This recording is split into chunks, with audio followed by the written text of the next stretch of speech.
Ninth class students, आपके final exam बहुत नज़दीक है। मैक्सिमम आपके पास अभी 10 डेज़ का टाइम है और फाइनल एग्ज़ाम आपके स्टार्ट हो जाएंगे। उसके बाद 10th की हम प्रिपरेशन करेंगे बहुत बढ़िया तरीके से। लेकिन नाइन्थ क्लास का रिजल्ट भी आपके लिए बहुत ज़्यादा इंपॉर्टेंट है। मेरे बच्चे, नाइन्थ क्लास का जो फाइनल एग्ज़ाम है, अब लास्ट स्टेज पर आपको किन बुक से पढ़ना चाहिए। नंबर 1, अगर मैं मैथ्स की बात करूं तो सबसे पहले अपनी एनसीईआरटी इसको अच्छे से परफेक्ट करो। अगर आपको एनसीईआरटी अच्छे से आ जाती है कि सर पूरा सेशन हमने एनसीईआरटी ही पढ़ी है, तो बहुत बढ़िया है। एनसीईआरटी एकदम आपकी अगर परफेक्ट है तो सेकंड बुक आपने बच्चे एनसीईआरटी एग्जाम्पलर से करना है। एनसीईआरटी एग्जाम्पलर आपको मेरे टेलीग्राम चैनल पे भी मिल जाएगी। अगर नहीं है आप मुझे कमेंट बताएं, कमेंट करें, मैं टेलीग्राम चैनल पे डाल दूंगा जो भी चैप्टर आपको चाहिए। नहीं तो आप नेट में सर्च करेंगे एनसीईआरटी एग्जाम्पलर तो सब पीडीएफ चैप्टर वाइज आपको मिल जाएगा। ठीक है, तो लास्ट स्टेज पर आपने एनसीईआरटी और एनसीईआरटी एग्जाम्पलर से प्रैक्टिस करनी है फॉर फाइनल एग्जाम। क्लियर? अब मैंने आपके लिए यहाँ पे मॉक टेस्ट प्रिपेयर किए। मॉक टेस्ट, अब ये मॉक टेस्ट क्या होते हैं? मॉक टेस्ट हो गया जैसे आपका फाइनल एग्जाम होने वाला है, उसमें हर एक चैप्टर का वेटेज कितना रहेगा, लॉन्ग आंसर टाइप क्वेश्चंस किस चैप्टर से आने वाले हैं, उस बेसिस पे मैंने पूरा एक पेपर बनाया है जो मेरे टेलीग्राम चैनल पे आपको मिल जाएगा। लेकिन वो मिलेगा कब? संडे को मिलेगा, पहले नहीं मैं दे सकता। रीज़न, संडे को मैंने अपने कोचिंग इंस्टीट्यूट में बच्चों का फुल सिलेबस का टेस्ट रखा हुआ है। ठीक है, तो आप मेरे तक अगर नहीं पहुंच पा रहे हैं तो कोई बात नहीं, आपको वही पेपर मेरे टेलीग्राम चैनल पे मिल जाएगा। संडे आप लगा लो लगभग 2 या 3 बजे के करीब आपको वो टेस्ट मिल जाएगा संडे को। ठीक है, संडे को है 11 फेब, 11 फेब को आपको वो पेपर मिलेगा। उस पेपर को आपने 100% अटेम्प्ट करना है, क्योंकि वो जो पेपर मैंने आपके लिए बनाया है that is according to the CBSE syllabus and according to the CBSE chapter wise weightage. जिस तरह से मैंने हर एक चैप्टर की उसमें वेटेज रखी होगी, आपका जो फाइनल एग्जाम होगा, आप किसी भी सीबीएसई स्कूल में आपका जो फाइनल एग्जाम होगा उसमें जो चैप्टर जितने मार्क्स के आने वाले हैं उतने ही मार्क्स के मेरे मॉक टेस्ट में आपको मिलेंगे। ठीक है, तो आप 11 फेब को रेडी रहें। शाम के टाइम आप बैठ जाएं 5 बजे और 5 से 8 3 घंटे में उस पेपर को करें। अगर आपको पेपर करने में प्रॉब्लम आ रही है, जब 3 आवर्स में वो पूरा पेपर आप नहीं कर पा रहे हैं तो मुझे आप बताएं, फिर मैं आपको बताऊंगा कैसे पूरा पेपर टाइम पे करना होता है। ठीक है, तो मॉक टेस्ट आपको संडे को मिलेगा।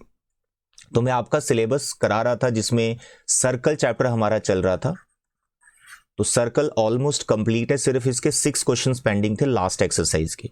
तो आज के लेक्चर में मैं जो 6 क्वेश्चंस पेंडिंग है उसमें से 3 क्वेश्चंस आपको करवाने वाला हूं। जो लास्ट एक्सरसाइज थी उसका क्वेश्चन नंबर 7th 8th और 9th में आपको करवाने वाला हूं। बहुत इजी क्वेश्चन है, ध्यान से देखना इनमें हमें क्या करना है। ठीक है, आई होप आपने प्रीवियस जो है चैप्टर्स अच्छे से कर लिए होंगे और सर्कल मैंने एकदम डिटेल में पढ़ाया है, उसको भी आप देखें। ज्योमेट्री पोर्शन की जो वेटेज है बहुत ज़्यादा है, 27 मार्क्स के। बार बार मैंने हर लेक्चर में आपको यही बताया, तो ज्योमेट्री वाले जो चैप्टर्स हैं वो अच्छे से परफेक्ट करने हैं आपको। ठीक है, एनसीईआरटी और एनसीईआरटी एग्जाम्पलर के अलावा लास्ट में अब किसी भी बुक से आपको नहीं पढ़ना है। राइट, तो if you are new here kindly subscribe my channel. Syllabus वगैरह सब मैंने सर्कल का बता रखा है, तो सीधा मैं आता हूँ अपनी जो लास्ट एक्सरसाइज चल रही है हमारी। ठीक है, इसमें साइक्लिक कोऑर्डिनेटर का कॉन्सेप्ट है। 9.3 देखो 1 2 3 4 5 एंड 6 क्वेश्चंस मैंने करवा दिए। तो आज हम 7th क्वेश्चन से शुरुआत करेंगे। Kindly read the statement. Question number 7th, if diagonals of a cyclic quadrilateral are diameters of the circle through the vertices of the quadrilateral prove that it is a rectangle. Figure हम खुद बनाएंगे इसकी। देखो ये circle आ गई, कह रहे इसके अंदर एक कोऑर्डिनेटर बनाया गया है और वो साइक्लिक कोऑर्डिनेटर है। ठीक है, if the diagonals of a cyclic quadrilateral are diameters of the circle, यानी इसके अंदर जो साइक्लिक कोऑर्डिनेटर बनाया गया है ये आ गया साइक्लिक कोऑर्डिनेटर, जिसके सभी वर्टिसेस सर्कल पे होते हैं और अपोजिट एंगल का सम 180 होता है। मेन होता है इसके अपोजिट एंगल का सम 180 होता है, उसको आप साइक्लिक बोलते हैं। और ऐसा कोऑर्डिनेटर के वर्टिसेस सर्कल पे आ जाते हैं। ठीक है, तो ये एक साइक्लिक कोऑर्डिनेटर है, अपोजिट एंगल का सम इसका 180 होगा एंड इसके जो डायमीटर्स, इसके जो डायगोनल्स हैं, इसके जो डायगोनल्स हैं वो सर्कल के डायमीटर्स होंगे। जैसे ये मैंने डायगोनल एसी बनाया तो ये क्या है, ये डायमीटर है इस सर्कल का। दूसरा बनाओगे तो ये भी डायमीटर, यानी ये दोनों सेंटर से पास कर रहे हैं इन शॉर्ट। अब आपको प्रूव क्या करना है, ये जो साइक्लिक क्वाड्रिलेटर ABCD है ये रेक्टेंगल है, तो rectangle you need to prove it. तो गिवन प्लीज आप लिख लें, टू प्रूव भी आप लिख लें, प्रूफ में आपको बताता हूं कि कैसे बनेगा। मेरे बच्चे रेक्टेंगल प्रूव करने के लिए एक तो इसका हर एक एंगल 90 डिग्री होना चाहिए। ABCD जो 4 एंगल्स हैं ये चारों के चारों 90 डिग्री के होने चाहिए। सेकंड, इसके जो अपोजिट साइड्स हैं वो इक्वल प्रूव कर दो, दोनों पेयर, तो रेक्टेंगल हो जाएगा। तो बहुत छोटा सा क्वेश्चन है, जो हर एक एंगल 90 प्रूव करना है वो तो बहुत सिंपल है। देखो हमने एक कॉन्सेप्ट सीख रखा है सर्कल में कि किसी सर्कल में अगर आप डायमीटर ड्रॉ करते हो, डायमीटर, ये आ गया डायमीटर, तो 2 सेमी सर्कल्स बन जाती हैं।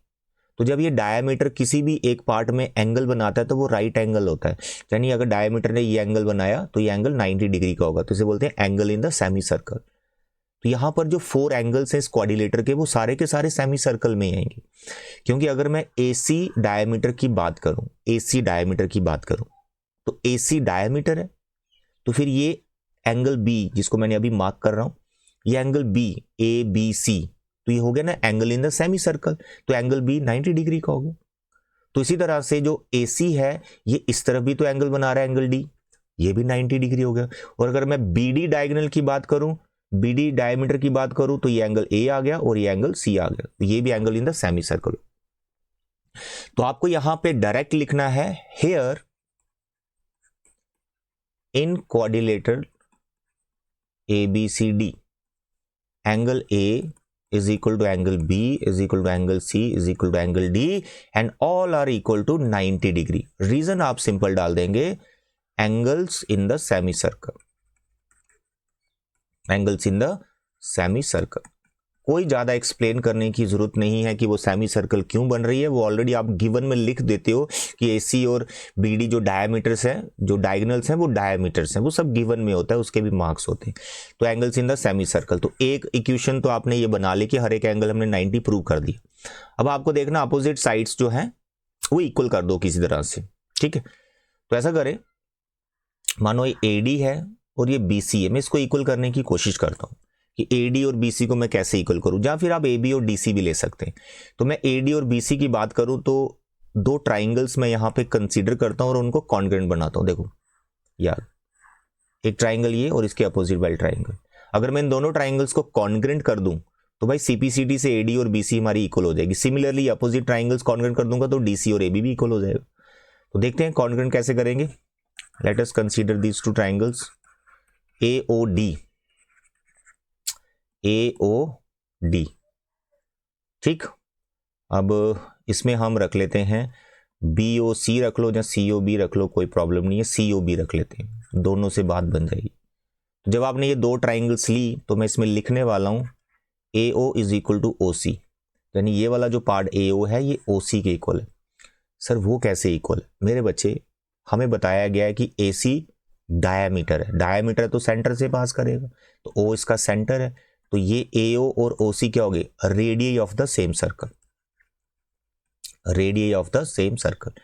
इसी तरह से OD लोगे आप और OB लोगे, तो आप लिखोगे OD is equal to OB, reason same, radius of the same circle. 2 part हो गए, एक पार्ट और लेना है। अरे सर ये वाला angle AOD is equal to angle COB, why, vertically opposite angles, ये हो गए हमारे वर्टिकली अपोजिट एंगल्स। तो 2 साइड्स और उनके बीच का एंगल, तो SAS कंडीशन आपका लग रहा है, SAS क्राइटेरिया लग रहा है। Therefore by SAS congruence rule, triangle AOB is congruent to triangle COB, ठीक है। AOD and COB, AOD। तो जब ये ट्राइंगल्स कॉन्ग्रुएंट होगी तो इनके opposite side AD is equal to BC। इसी तरह से आप लिख सकते हैं, similarly we can prove that AD BC के इक्वल कर दिया, AB DC के इक्वल भी कर सकते हो, AB is equal to DC। तो ये हो गया आपका नंबर 2, ठीक है। इसका रीजन CPCD लिख लेना।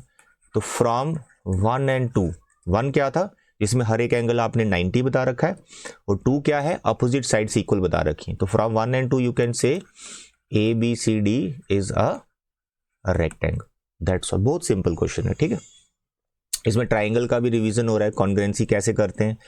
Angle in the semi circle की प्रॉपर्टी भी आप सीख रहे हो। चलिए next is question number 8। Non parallel sides of the trapezium are equal. एक ट्रेपीजियम बनाना पड़ेगा आपको। Prove that it is a cyclic. देखो साइक्लिक का ये मतलब नहीं है कि आपको उस ट्रेपीजियम में सर्कल के अंदर ही जाना पड़ेगा, ऐसा जरूर नहीं। साइक्लिक का मतलब होता है कि अपोजिट एंगल्स का जो सम है वो 180 प्रूव कर दो। अगर कोई साइक्लिक है तो उसको ड्रॉ किया जा सकता है, उसके जो वर्टिसेस हैं वो सर्कल पे आते हैं, जरूरी नहीं सर्कल बनाना।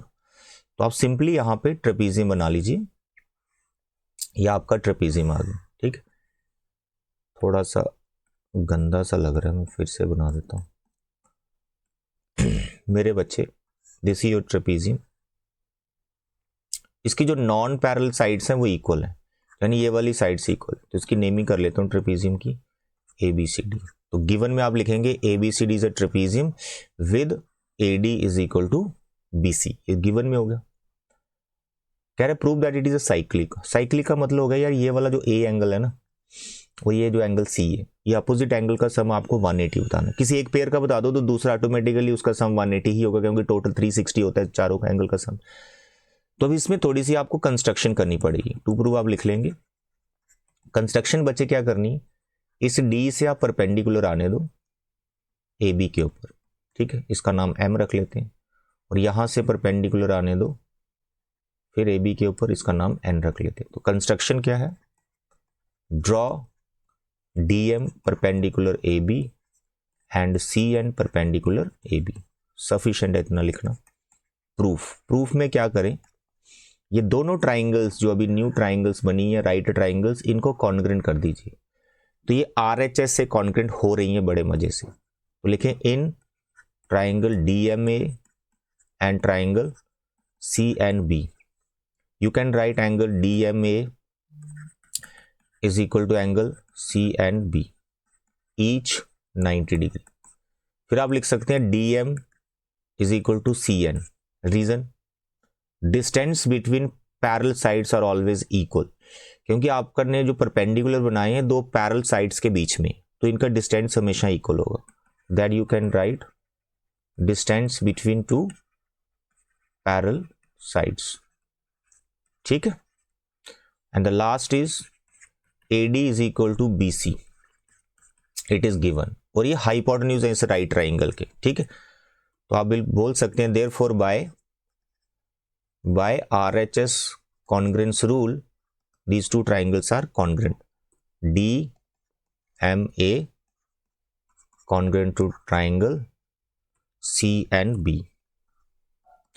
क्योंकि ये दोनों ट्राइंगल्स कॉन्ग्रेंट हो गई, उससे आपको ये पता चला कि sir angle A is equal to angle B। ठीक, नंबर 1 CPCT। अब क्योंकि एंगल A एंगल B के इक्वल हो गया, तो यहां पे आप नोटिस करें ये जो एंगल B है और ये कंप्लीट एंगल C जो है, इनका सम 180 degree. Angle B plus angle C, इनका सम 180 डिग्री। सर क्यों? देखो बेटा, अगर दो लाइंस पैरेलल हैं उसमें आप ट्रांसवर्सल बनाते हो, तो ट्रांसवर्सल के सेम साइड में जो दो एंगल्स होते हैं उनका सम 180 होता है ना, क्योंकि जब लाइंस पैरेलल है तो इनका सम 180 होता है। कॉन्जिक्यूटिव इंटीरियर एंगल्स आप बोलते हो इसको। ठीक है, क्या बोलते हैं उसको? Consecutive interior angles. बस ये रीजन डाल देना, कॉन्जिक्यूटिव इंटीरियर एंगल्स, इनका सम 180 होता है। अब देखो BC का सम 180 है, और B हमने ऑलरेडी A के इक्वल प्रूव किया हुआ। आप बोल सकते हैं बट एंगल जो B है वो A के इक्वल, तो B की जगह आप A लिख दो यार, 180 डिग्री। तो भाई अपोजिट एंगल का सम आपने 180 प्रूव कर दिया है। अब क्योंकि A है, B है, C है और D है ना, इस ट्रेपीजियम में जो चार एंगल्स हैं इनका सम कितना होता है? 360 होता है। A और C दोनों का सम आपने 180 कर दिया, तो दोनों के सम की जगह 180 लिख दिया। पीछे B और D बचा, तो उसका सम ऑटोमेटिकली जो है 180 आ जाएगा। That's all. तो आप देख सकते हैं, बोल सकते हैं now ABCD is a cyclic quadrilateral as opposite angle का सम हमने 180 प्रूव कर दिया। That's all, very simple. Perpendicular बनाने कंस्ट्रक्शन वो याद रखना, ठीक है, बाकी हो जाता है। Now the 9th question. आज मैं आपको 3 कराऊंगा तो 3 और सर्कल के बच के वो करवा दूंगा। फिर मैं आपको कुछ इंपॉर्टेंट टिप्स दूंगा कि आपको फाइनल एग्जाम जो आपका है वो कैसे टैकल करना है, अच्छे मार्क्स कैसे स्कोर करने हैं फाइनल एग्जाम में, ठीक है। चलिए 9th, 2 circles intersect at 2 points B and C. भाई 2 सर्कल्स आपस में इंटरसेक्ट हो रही हैं 2 पॉइंट बी और सी पे। डायग्राम इसका गिवन है बट अभी हम डायग्राम खुद ही बना लेंगे इसका। कह रहा है through B 2 line segments ABD and PBQ are drawn to intersect the circle at AP, A and D, P and Q respectively. See the figure. Prove that this angle. चलो पहले ऐसा करते हैं, 2 सर्कल्स इंटरसेक्ट करवाते हैं। पहले यहां करता हूं, ये आगे एक सर्कल, दूसरी ये आगे थोड़ी बड़ी रखते हैं, आपकी बुक में भी एक बड़ी है, ठीक। These 2 circles intersect each other at point B, क्या लिखा है, बी एंड सी। लो भाई ये आ गया। इसके बाद कह रहा है through B 2 line segment A B D. पहले तो एक ए बी डी बनाओ, ये बी है ना, ए बी डी दोनों सर्कल पे जाएगी ये। इसको ऐसे बना दो, ये इसका नाम ए रखो, इसका नाम डी रखो। देखो आगे ए बी डी एक लाइन सेगमेंट आ गई। फिर बी से एक और बनानी, बी से एक और बनानी है जिसका नाम है पी बी क्यू। ये दोनों सर्कल को काटेंगे, P B Q, P B Q. यहां पे आपको पी रखना है, पी बी क्यू, और यहां पे क्यू रखना है। तो ये आ गया आपका पी बी क्यू, ठीक है। ओके डियर, कर दिए। Prove that angle ACP. अब देखो एसीपी कहां बना, एसीपी एंगल कहां बना, एसीपी अलग कलर से लिखते हैं इसको, ए सी पी। पी है, पी कहां, ये रहा। लो भाई ये वाला एंगल और दूसरा QCD, QCD, इसको ऐसे ज्वाइन, यानी सी पॉइंट पे 2 एंगल बन रहे हैं जी भाई। सी पॉइंट पे 2 एंगल बन रहे हैं, ये वाला और ये वाला, इनको आपने इक्वल प्रूव करना है। और ये इतना सिंपल क्वेश्चन है, जितनी आपको डायग्राम कॉम्प्लेक्स लग रही है ना उतना ही सिंपल है ये 2 स्टेप का क्वेश्चन है, ऐसे निकल जाएगा। बस कंस्ट्रक्शन में आपको इसमें क्या करना है, आपको करना है ज्वाइन AP एंड DQ। ये 2 कॉर्ड्स बना लेनी, एक ये कॉर्ड आ गई, एक ये कॉर्ड आ गई। अब आप मुझे ये बताओ, हमने एक कॉन्सेप्ट सीखा है सर्कल में, angle in the same segment are equal. एक ही सेगमेंट में बहुत सारे एंगल्स बनाओ, वो सारे इक्वल होते हैं। तो यहाँ पे जो AP कॉर्ड अभी हमने बनाई, ये जो AP कॉर्ड है वो ये एंगल क्रिएट कर रही है, इसका नाम है 1 रखूंगा। और एक एंगल ये क्रिएट कर रही है जिसको हमने इक्वल करना है किसी दूसरे के। तो AP के द्वारा 2 एंगल्स बनाए जा रहे हैं, एक ये और एक ये सेम सेगमेंट में है, ये दोनों इक्वल होंगे। तो यहीं से शुरुआत करनी है। तो आपको लिखना है एंगल, पूरा नाम लिख सकते हैं बट मैं 1 यहां पे लिख रहा हूं। Angle 1 is equal to angle ACP number 1। Reason डालें, angle in the same segment. Same segment में आप कितने भी एंगल बनाओ वो सेम बनेगा। इसी तरह से जो कॉर्ड DQ है, DQ ये एंगल ये बना रही है, इसका नाम रखें 2। एंगल जो 2 है वो इस एंगल के इक्वल है, ठीक है। DQ DCQ number 2। Reason same, angle in the same segment, angle in the same segment, इधर भी सेम लिख ले। क्लियर। अब आप नोटिस करें जो एंगल 1 और 2 है ये दोनों आपस में equal, vertically opposite angles.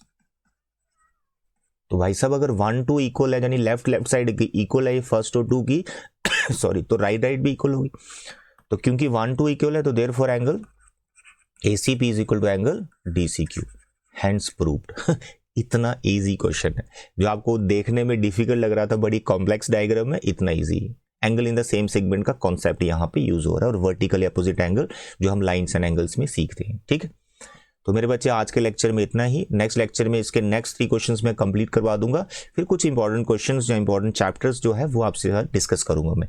But mock test आपको जो संडे को मिलेगा, प्लीज उसको टाइम सेट करके उसको अटेम्प्ट जरूर कीजिएगा। प्रॉब्लम मेरे साथ आपने डिस्कस करनी, ठीक है। थैंक यू बच्चे, bye bye and take care.